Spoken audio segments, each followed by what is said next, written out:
Osadu Krásnej Hôrke som nikdy nepovažoval za problémovú osadu, ani náš úrad. A ľudia, ktorí tam žijú, čo máte z toho nejaké? Podľa mojich skúseností, alebo z mojich skúseností a z tých stretnutí, ktoré som tam absolvoval počas mojej práce, som sa nikdy nestretol s tým, že by mi niekto povedal, že táto osada je problémová. Ja nemám problém ani s jedným, ani s druhým, ale niektorí majú. No. Nemali sme nejaké vážnejšie problémy s nažívaním, neboli to ani tu na našej škole, nejaké vážne problémy, strety záujmov sa ani tak nestretávali. Myslím si, že je to aj našou výchovou, je to aj vzťahom vôbec, ako riešime túto problematiku aj na poli samosprávy, pretože každý mesiac v podstate máme zasadnutia školskej komisie, kde riešime záškoláctvo, ktoré u nás až také výrazné nie je. Urobili sme preto nemálo krokov.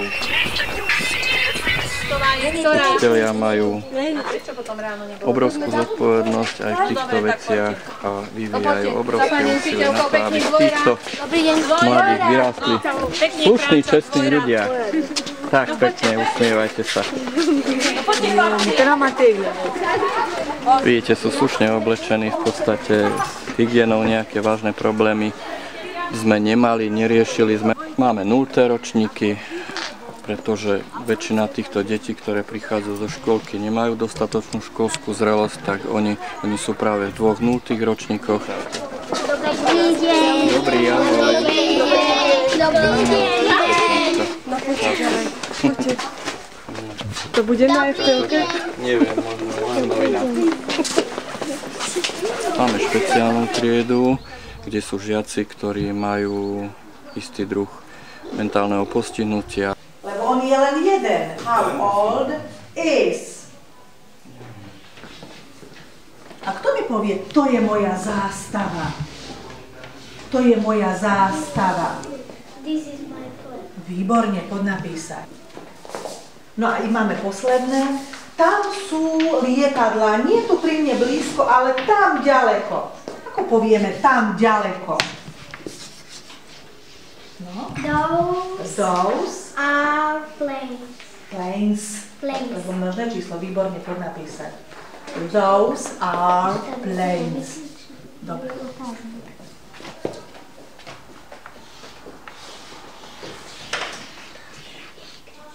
Those are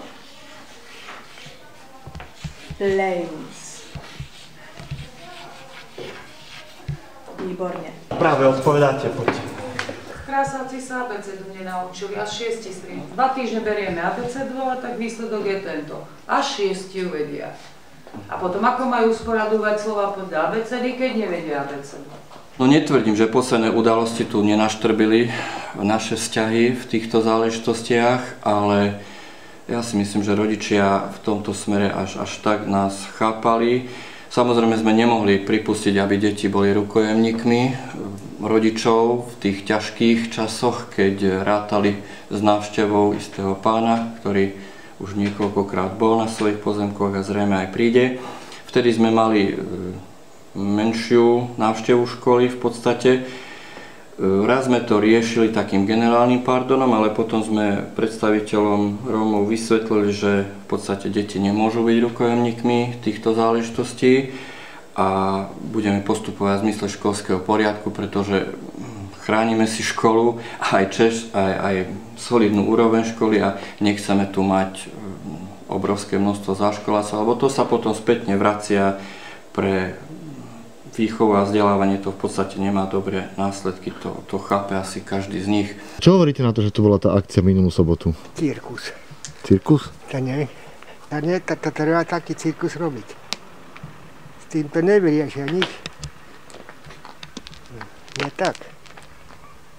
Veľmi dobrú prácu odvedla polícia, lebo v každom prípade ustrážila emócie na jednej a na druhej strane. Pozitívne to vnímam, ako to dopadlo v tejto súvislosti, áno. A tie emócie tam... Emócie sú jasné, emócie na jednej a na druhej strane boli veľké. Zo strany Rómov boli emócie veľké vzhľadom k tomu, že tam žijú. Toto je ich bydlisko, to je ich v podstate miesto, kde sa narodili niektorí, miesto, kde žijú dlhé roky. niektoré 10 ročné.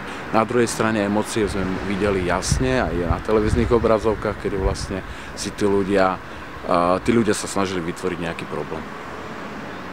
Alebo možno poukázať na seba, na neviem, či politickú stranu, či na občianske združenie, alebo priamo na meno pána Kotlebu. Možno by nemuselo dojsť k tomu, keby v minulosti sa tieto veci boli riešili aj zo strany možno samosprávy, aj zo strany tých majiteľov, ktorí možno dostatočne nedali vtedy najavo svoje požiadavky.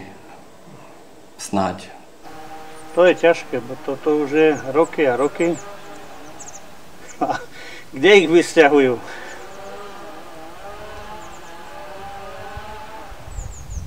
Vedeli oni, že staviajú na cudzom, to je jasné.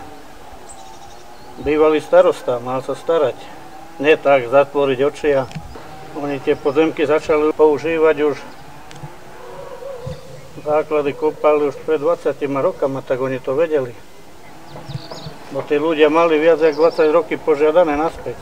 Viem, že tam je strašne veľa tých majiteľov, takže asi právne to je veľmi náročné všetky tieto veci vysporiadať. Viem, že majú snahu niektorí si aj zaplatiť, aj keď ťažko viem predvídať ich finančnú situáciu, že či schopní budú, či už štátu, či už konkrétne tým majiteľom. Ale poriadok zase by mal byť, ak platím dane ja, tak prečo by to nemali platiť aj oni, že? Bývať by chceli na čierno zatiaľ, ale aj keď na čierno, tak za bývanie aspoň by bolo treba platiť, ne?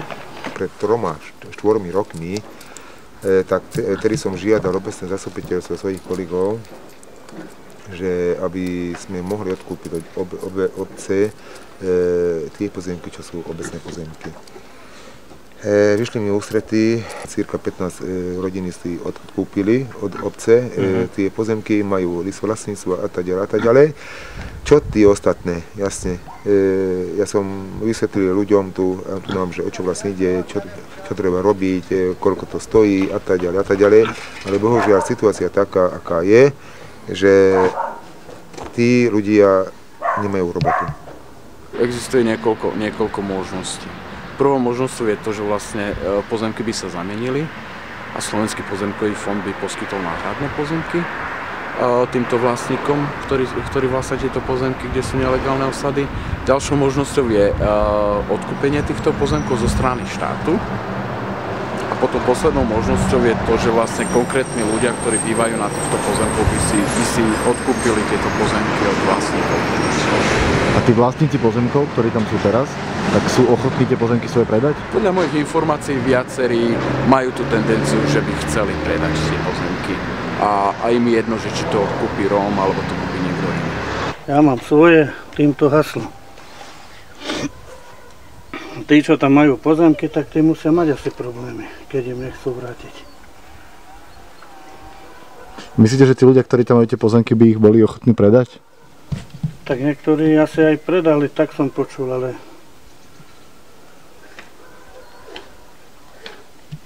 chodili tu prosiť, podpísať, že chcú to odkúpiť, no ale to je...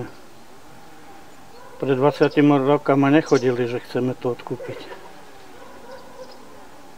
Vedeli tiež o tom, že raz tomu dojde. Keby to vtedy urobili tak, jak to mali urobiť, tak dneska nie sú problémy.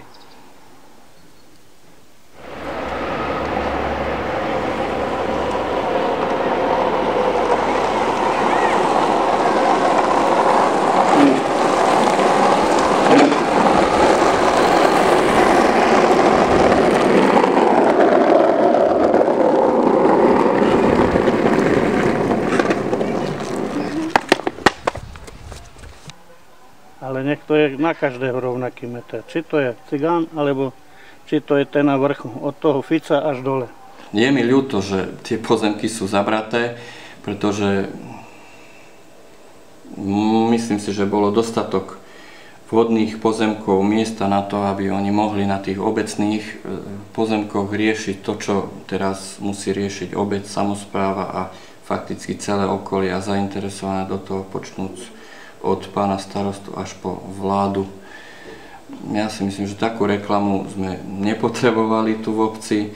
Žiaľ, no, stalo sa, ale možno je to aj jednak memento, možno bude to pilotný program pre niečo, čo dospeje k istým výsledkom nielen v našej obci, ale aj pre ďalších majiteľov týchto pozemkov, ktorých počúvame z médií, že ich je neúrekom.